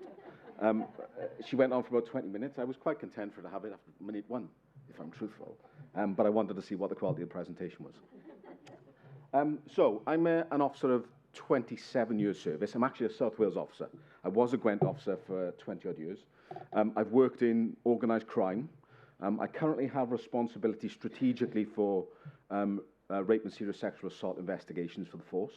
I also have responsibility operationally for the force exploitation teams and the online investigation teams as well. Policing right now faces some real reputational issues. Let's be blunt. Some that I think are absolutely just. Some are issues that we have of perception, and those are just as important to address as well. So I'm going to talk to you today about Operation Soteria. I had to look it up at the start. So Soteria is the Greek god of protection, and this is a national operation that relates to improving our service that we provide to victims around rape investigations. Okay. So, as you can see, and it's no secret, it's well known, the performance and our standing as investigators over the last decade or so has continuously been falling. Okay. We've seen 40% reduction in cases referred to CPS compared to 2014-15. By 2019, investigations and convictions had dropped by 50%, and that was set against an increasingly broad concern around VAUG, and the government was forced to act in reality. And as a policing, as an organisation, it was something we knew. We'd gone through 10 years of austerity.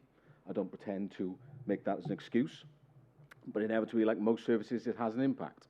And we had gone from specialisms to omnicompetent officers. And we made some fairly crucial decisions as an organisation, as South Wales Police, 12, 18 months ago, that's now starting to bear fruit. Okay, so the end-to-end rape review. Commenced in 19, published in June 21, made some difficult reading for us. Wasn't, again, something we didn't know.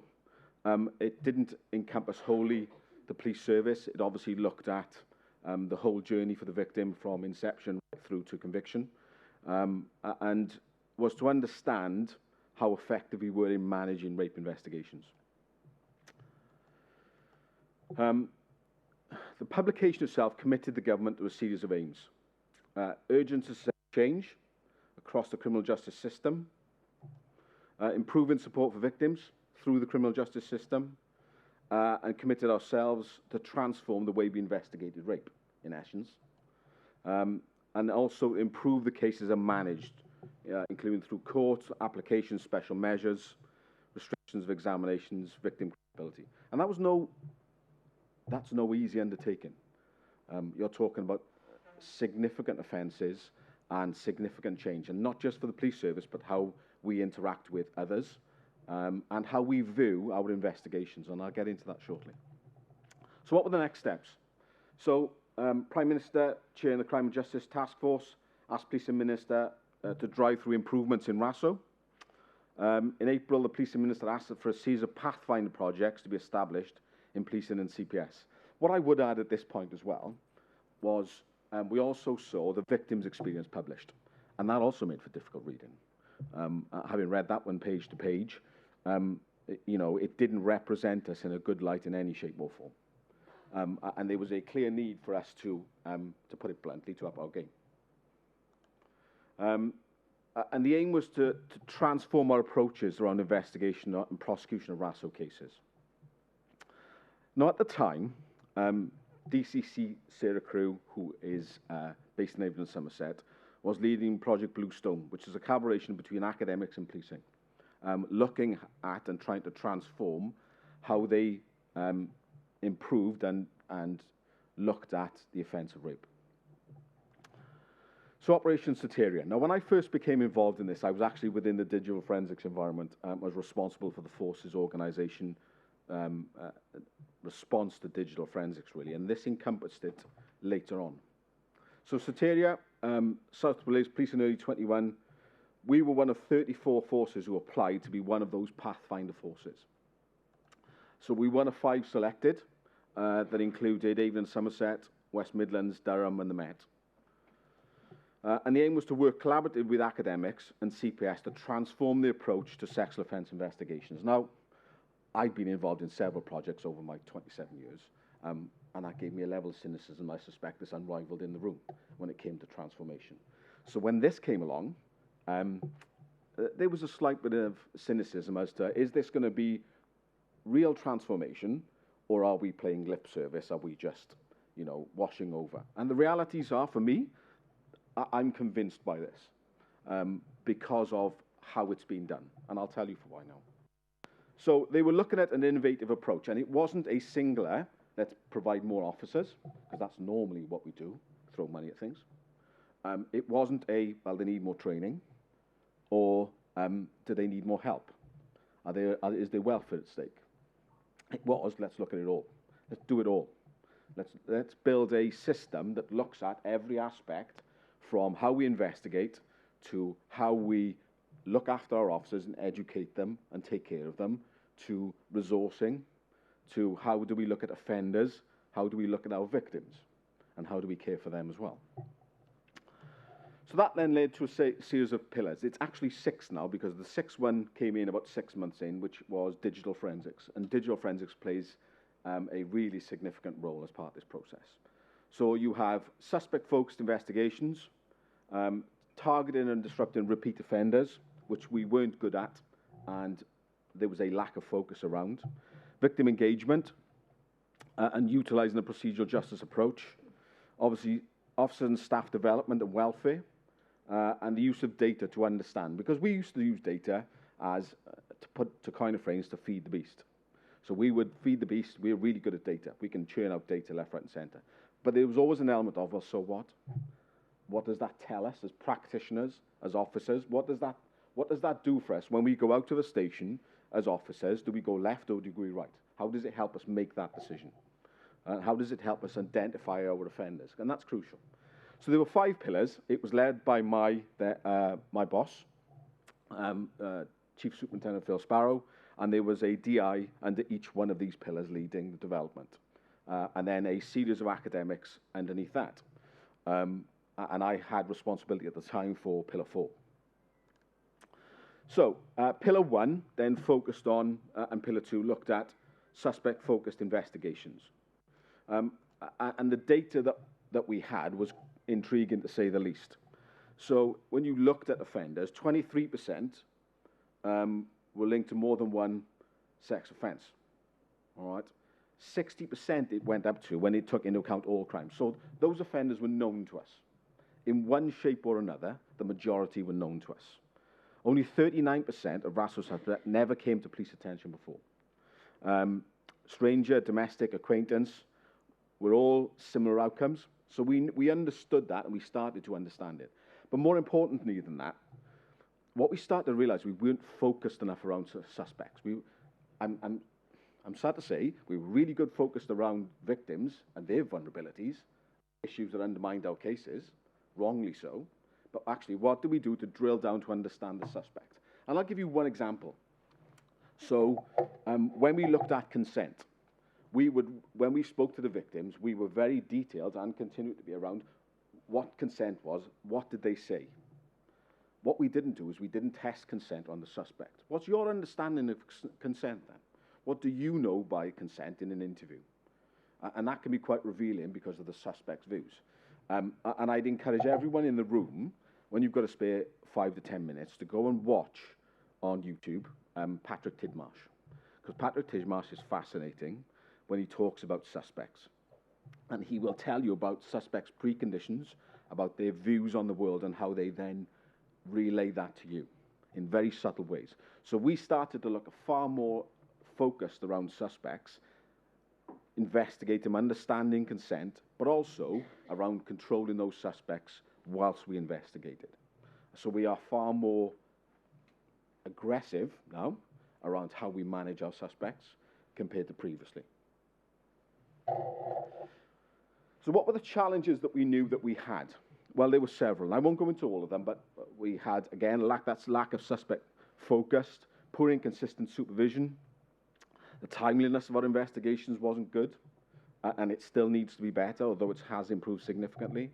With poor use of our data systems, so looking at background research or intelligence, early advice with CPS, which again has increased significantly, rape myths, our views of rape as police officers. Now, you'd think after many years, my understanding would be there. No. All right? And I'll give you one classic example. Police officers view alcohol as in victim sense, as an undermining issue. Okay? What we have started to learn through this program, and we educate officers now, is that actually it's a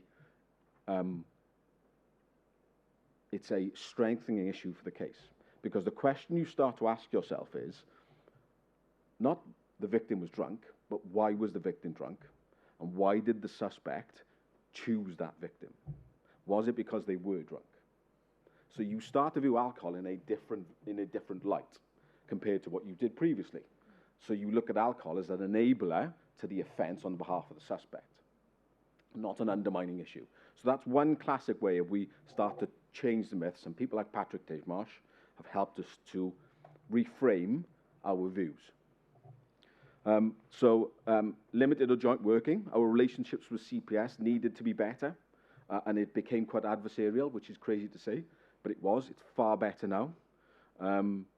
Repeat offender checks were not comprehensive, so again, we are far more detailed around our offenders when they are on bail, what they're doing and why they are. And again, a crucial aspect was not identifying good and bad practice. I came from an organised crime world where everything was debriefed. When you had a successful case, when you had a bad case, and you learned the lessons. And we needed to get into the practice of doing that as well. So we needed to create incentives, and I won't touch upon this too long, but we needed to create incentives for our officers. We needed them to want to be in this space. Because let's be honest with you, working in the RASO environment is hard. Right? There are no days off. right? There are no days where you will deal with a shoplifter or a minor assault. They are all cases that are likely to end up in the Crown Court. And the reputational risk and the impact on the victim is significant when you get it wrong. So you need officers who want to be in that space. And you need to create incentives for them in terms of career progression, in terms of development, in terms of success, and recognizing what they do. So something we did very quickly and very early on, which was the foundation of the success, we poured a lot of resources into this. So just prior to, and it wasn't because of Soteria, but we created specialist teams across the force. So there are 2 based in Cardiff, 1 based in Glamorgan and 1 based, excuse me, in Swansea. And those, they were 89. We've added another 20 officers to that. Now, like or loathe Boris, and I'm sure there's some fairly strong views in the room, I've no doubt, that is the direct result of, as they call it, Boris's bobbies, of that uplift of resources. So we've been able to pour resources into this environment, and we've got in excess of over 100 officers now who are solely dedicated to rape investigations across this force. But we've also got dedicated officers now around exploitation. So we have a team of 22 and a detective inspector to cover the force. We also have a dedicated online team that's seen uplift of up to 20 officers. So all those have been enabled as a result of that investment in policing that probably has gone unchecked. And noticing some of my colleagues in the room, what I would say as well, the PCC. So the investment and the time, the effort the PCC has put in, and you know, we all see our local bills go up, and the PCC has stood there and has had the bravery to increase the precept, and that's the benefit as well. So the service we provide. So we created a goalless investigation model. So that was the standard that's expected. From day one, this is what we expect of you, and we were very clear on it. It's not particularly clear there, ironically. But it set out how we expect them to engage with victims, how we expect them to engage with CPS, and when. You know, strategies from corrective and, you know, critical thinking. What did you well? What didn't you do well? What can we do better? And let's be honest, for all of us in the room, reflective practice is never a comfortable thing. I remember a boss of mine years ago saying to one member of staff, please don't cry, feedback's a gift, right? So, you know, these things are hard, right? They are hard. And people in this environment, when you pour your heart into this, right, they will tell you that it is, when it goes well, it's great. And I've been in an environment when it's gone well, and I've been in an environment in a Crown Court when it's gone badly. And it's hard to receive that. So reflective practice, whilst it's easy to say, is hard to do, because you are leaving yourself open to shortcomings on many occasions. But without that, you do not improve. I can tell you personally from organised crime world. So it's a hard, difficult subject and very sensitive to have. And anyone who's been in that environment who has discussions will tell you the same. But it's something that is central to everything we do. So we also looked at victim engagement. Now, we weren't good at victim engagement, and nothing undermines public trust and confidence more than that, I guarantee you. We're all aware of Wayne Couzens. We're all aware of the miscarriages of justice. Nothing does more damage than a lack of victim engagement, a lack of victim care, because that's the one really that pervades through our society. So we had to get a lot better at it, and we have done a lot through understanding that. So we will do, we will have regular contact with the victims, sure that they are updated on a regular basis. They are very clear on what those stages look like.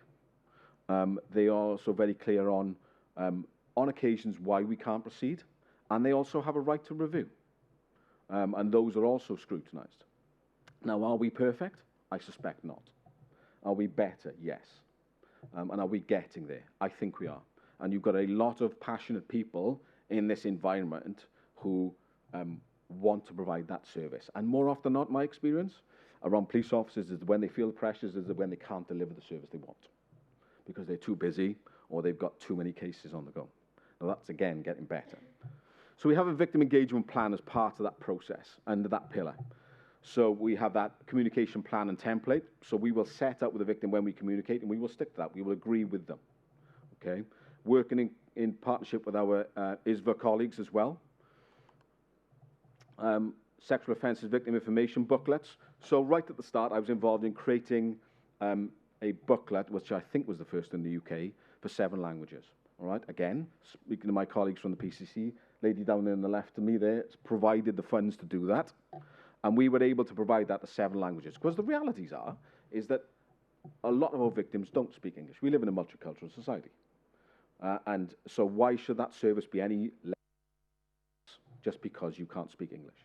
So we have created that booklet through 7 languages. They have a cue card that takes them directly to the website, and that allows them to be informed right from the start around what that process will look like for them. The NFA template letter, again, clear communication to the victim as to why the case isn't proceeding. And they also have said they have that victim right to review and are encouraged to submit that review should they wish to do so. And engagement with the CPS and the victim, because CPS are part of that process.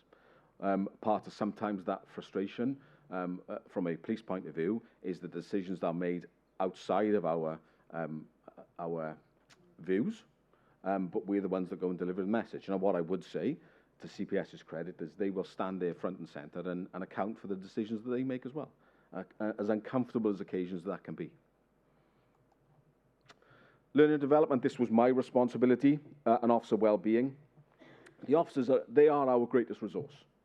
You know, an extremely high percentage, I'm not sure if it's 80% of South Wales Police funding goes into resourcing.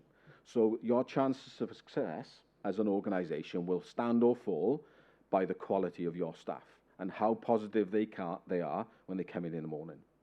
So looking after your staff, ensuring that they are cared for, ensuring that they are developed as soon as they get the chance, that we have taken them through some quite comprehensive training. And make no bones about it, the first 12 months of this setup and team were hard because we had to get the resourcing model right, and it pushed people to the limit as officers. Now we're getting to the point where we have the resourcing and they've had additional resources. They have the training, because nothing creates pressure than you don't know what you're doing. Take it from me, I feel that most days. So once you have officers who have been taken through a dedicated course with Patrick Tidmarsh, once they have experience, once they understand the lines of inquiry, that makes pressure far less because they are confident in their decisions. So investing in them has been a crucial part of this process and continues, because it's not something that we can achieve in 12 months. It's likely to take us at least 2 to 3 years before we can turn experienced and, in a lot of cases, inexperienced officers into subject matter experts. And it will take time, and we are getting there. I hate the word journey, but we are getting there. And it will likely probably take us another 18 months. But we are a young force. The reality is 40% of this organisation is under 2 years service. So, you know, that's the consequence of 10 years of austerity in reality. But the officers that I see in there now are getting to the point where they don't feel the pressure so much because they understand what their decisions look like in 6 to 12 months' time in a Crown Court environment. So, as I said, the learning and development aspect is crucial and central to this, that experiential learning cycle, the feedback, as I said, which isn't always comfortable, but necessary for us to be better, is a clear part of it. Reflective practice is central to everything we do, really, and constantly investing in them as individuals. And believe it or not, police officers don't particularly like training. Right? They'd rather be doing the job, and sometimes it can be like pulling teeth, trying to get them to sit down, because they will always have a victim to see, they will always have a suspect to interview, they will also have a statement to take, and they'll go, I'll do it tomorrow, I'll just put it back. And in the end, you have to, a lot of the time, we've had to force people to say, you will not do anything today other than sit down and go through this course. Because we need you to be more experienced, we need you to be more informed. But again, we are getting there, and they've got over that point now. So using data, so understanding the challenges around data quality. So we had loads of data, we just don't understand what it means for us, right? Processing it, you know, understanding our gaps, what we do, what we don't know. You know, a lot of our data is not systemized or accessible. So, and it certainly wasn't accessible to the officers. So what do you understand around the risks within your communities? You know, where are you likely to see those risks? The lack of skills to process that data and understand it. And again, we are now getting better at using the data, collecting it. We're not making use of it. We have got better. We have our own dedicated analysts now. And it also helps us to understand demand management, which is really important. Because in the early days, there were certain aspects of the organization where we were seeing people running white hot. And there were other aspects of the team that weren't as busy. So we needed to understand, well, where do you put your resources then? And at what time of the day do you want your resources there? Analysts and data were not resource effective. They are now. Tactical short-term thinking, knee-jerking, rather than strategic approach. That was the goal. What do we look like in 12 months, 18 months' time? How do we resource that effectively? What are we going to need? How does that model change? What's the demand profile look like for us in terms of victims? How do we anticipate what that's going to look like in 4 or 5 years' time? Because as we've seen statistics today, the demand in this area of work is going up. So how do we then ensure that our resourcing model matches that, or not, as the case may be? Because the reality as well is that, just like most organisations here, South Wales Police isn't a bottomless pit of money. And so then becomes, okay, how are we going to become more efficient at what we do? Effective, so when we are putting our resources into things, that we get the maximum out of that. And again, linking our data across the criminal justice system, so linking in with our colleagues who work in the SARCs to understand them. And I've had that responsibility at the moment around, I've got responsibility for the, got a mind blank now, for the tender process for FMEs, medical examiners. And trying to understand what demand's going to look like in the hub and spoke model is hard work. I've said most things are hard work today. It is hard because we need to make sure that if someone is unfortunate to be a victim of a rape or serious sexual assault on a Wednesday night, that they get the same level of support as someone who was a victim on a Saturday. And the realities are that we know that if you are unfortunate, full stop, but if you are unfortunate to be a victim on the weekends, the chances are the time that you're going to have to wait for a service from an FME may be longer than on a Wednesday when it's far quieter. That can't be right. So making sure that our resourcing model matches the demand is a clear part of using that data. And I've had to work really hard to try and understand that and get data from various places, which shouldn't be the case.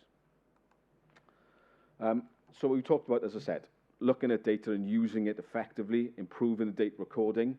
Accuracy is important. We found this in exploitation, for example. Exploitation is really hard. That word again. It's difficult because exploitation is not recorded as a crime or an offence. It's a method. Or as we call it, an MO. It's something someone does. So teasing out the data around exploitation, on sexual exploitation, is difficult. It's something we've had to, but we're getting better at understanding what that exploitation looks like and where it's happening, crucially, and when. As I say, we look at analysts now as key to our investigations. They are integral to it. And we see data as a resource, not something that we have to feed. It presents us now with opportunities, and that's what we're trying to get to. We're better at it, but we need to get to that point. So the deep dive then took place last year in South Wales.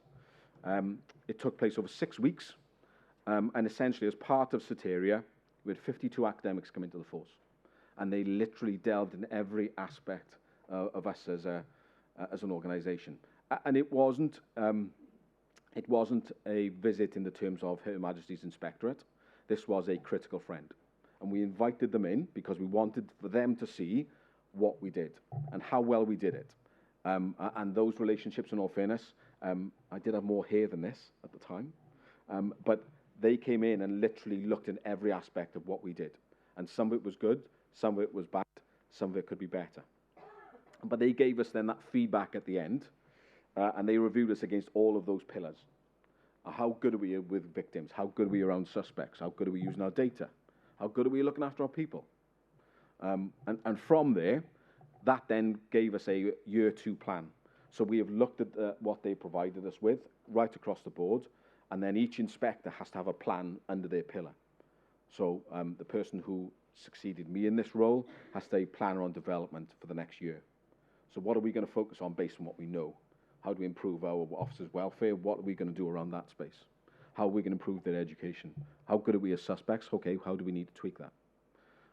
And so that plan will go into year 2. And what you are finding with Soteria now, there are another 19 forces, I believe, coming on board, including Gwent, I think, is one of them.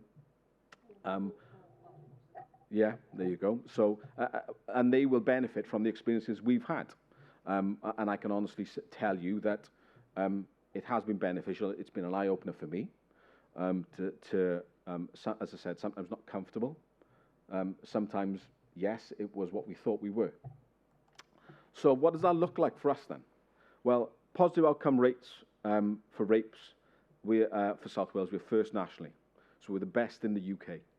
And we are third for sexual offences as a force across the UK as well. So the wider sexual offences. When we started this project, positive outcome rates in this force was 6%. That was 18 months ago. The volume of what we call CO16s, where we insufficient evidence, that has dropped, right, to 34% in the last 12 months compared to 38 in the previous 12 months. The length of investigations that we have are getting shorter.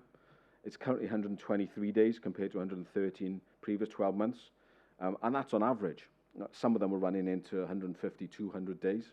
So we are compressing the volume of time or the amount of time it takes us to get to that point for the victim, for them to understand what their pathway looks like. On the criminal justice system, South Wales, we're the 9th shortest length of time. So we're one of the best in the country in terms of that investigations. Our current positive outcome rate is well over 10% now, and that's in the space of 12 months. Am I proud of that? Yes. Am I shouting from the rooftops? Not necessarily, because when you think about it, 10%, there's still a lot of room for improvement.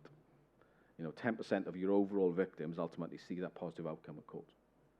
Now, the realities are for us is that some of those victims don't want that, and we need to also understand that. Some of our victims, upon reporting, don't want that criminal justice outcome, but they want us to make aware of it, and we need to put them at the centre of that process and make sure that actually if that's what they want, that's fine. And then we then focus on the offenders to better understand them and target them as individuals. So we've got a long way to go. As I said, I'm proud to be a South Wales officer. And I think that we have made some real progress. And I know, and I come at you not as an officer 20-year service, I come at you as well as a father of 2 teenage daughters who are 14 and 18. I come at you as the husband of a serving officer who herself wonders or stays away from certain areas because she doesn't feel safe as a police officer. So I feel quite strongly about this. And I think that we are getting better. We will be better. And I think in another 12 months, we'll be a step change ahead again. But with a long way to go. Thank you for your time. Been a pleasure this morning. And as I said, probably catch most of you over coffee now. Thank you.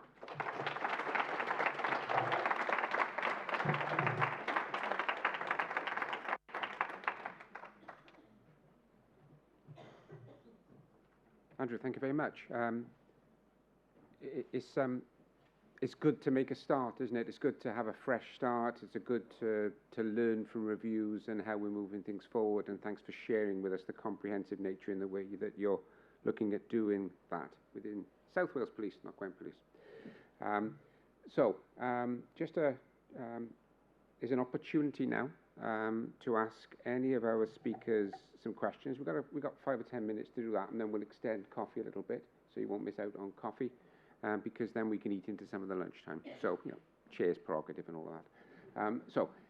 Does anybody wish to ask any of our speakers a question or make a comment? If you do, if you could put your hand up, and then the roving mic will come to you.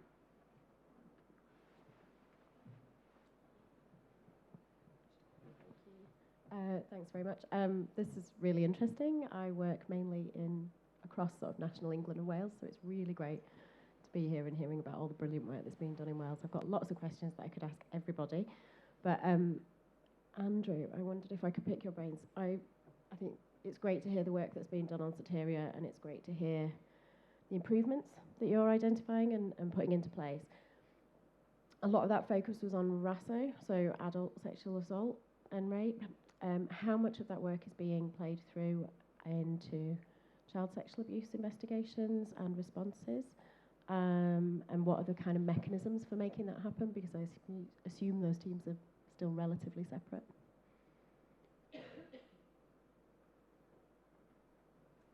Yes, I think the primary focus is around RASO, because they are newly formed teams, and ultimately, you know, nationally, performance in that area wasn't good. But what we are doing is that also spreads out into other areas, so it does spread with child protection, so they have exact access to the training, as do others. As I said, I've got responsibility for the exploitation teams. They have bespoke training, and whilst we don't necessarily give them the same training, what we have recognised is the same mechanisms apply around welfare, around suspect focus. So the team that I manage has exactly those same approaches. How are we focusing on suspects? How are we developing our officers? Are we looking after them? Do we understand our data? So I have spent months and months and months poring over and understanding our data, hotspots, areas of particular vulnerability for us around exploitation. Child protection is the same. Does it have the same level of focus that RASO purely has? No, but what we are getting is an effect, that trickle-out effect from there into those other areas. But they have different challenges as well in those spaces. But the principles by which we work are exactly the same in terms of those commonalities of looking after your staff, developing them, making sure that the training is right. Do you understand the data? Are we focusing on suspects? What's the quality of service that we develop around children and keeping them up to date? So all of those things are replicated in those spaces, but in slightly different ways. That answers the question. Just say in that sense that it's great to see such accountability for the adult services. It would be good to know that accountability is happening for children, and that to recognise that children are not just little adults, and that they have specific and different needs to those responses that we would have for adult services as well. Yeah, and actually we've, just by way of example, so I've had responsibility.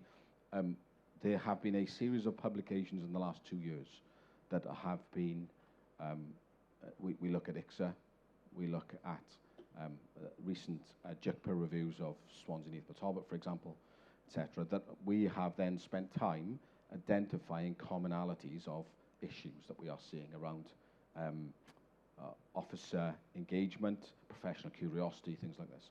So we've now just spent, or I've spent the last 4 months developing a roadshow program that will go out to pretty much every officer in this force to deal with those specific issues. And each one of them will receive those inputs around those specific to child protection, but also other areas. So we can't give them all that level of focus that this has had, but we will pick areas out of it that will then benefit them. There will be plenty of time for questions at the end of the morning session. The slide says be back at 11:30. If you could be back at 11:40, then we'll eat 10 minutes. No, we'll move into the 10 minutes time we've got for lunch. So back here at 11:40, please. Thank you.